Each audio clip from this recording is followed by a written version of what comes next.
Hello and welcome. I will be answering JAMB 2011 Physics Past Question 3. Two balls X and Y weighing 5 grams and 50 kilograms respectively were thrown up vertically at the same time with a velocity of 100 meters per second.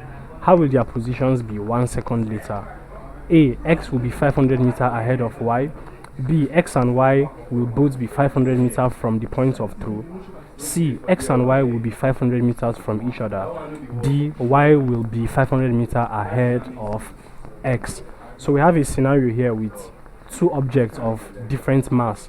Of one is 5 grams, the other is 50 kilograms, and they are thrown up vertically with the same velocity at the same time. So we are asked for their positions or the distance they would have traveled 1 second later. Now, of course, this is under motion, and one of Newton's equations of motion is v square is equal to u square minus 2gs.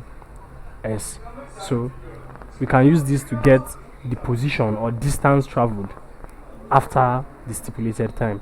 Now, v, which is our final velocity, will be taken as 0.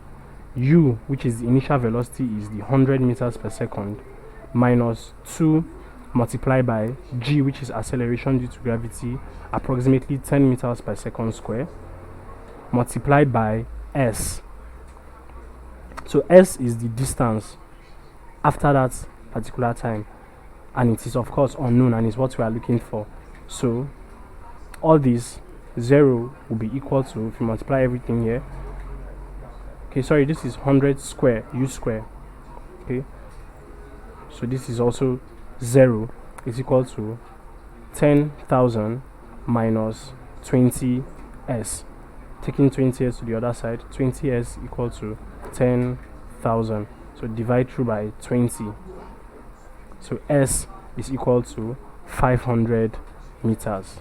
Now 500 meters will be the distance covered by any of the objects. Now, looking at this calculation we just made here, one thing you can deduce is that it is independent of mass. So irrespective of the mass of the object, this same reaction will hold. These same parameters will be used, and this is the same result you will get. So irrespective of whether the object is 5 grams or 50 kilograms, if you throw the object up vertically with this velocity, this is the distance it will cover in 1 second. So since it is independent of mass, it is safe to say that both objects will have covered the same distance,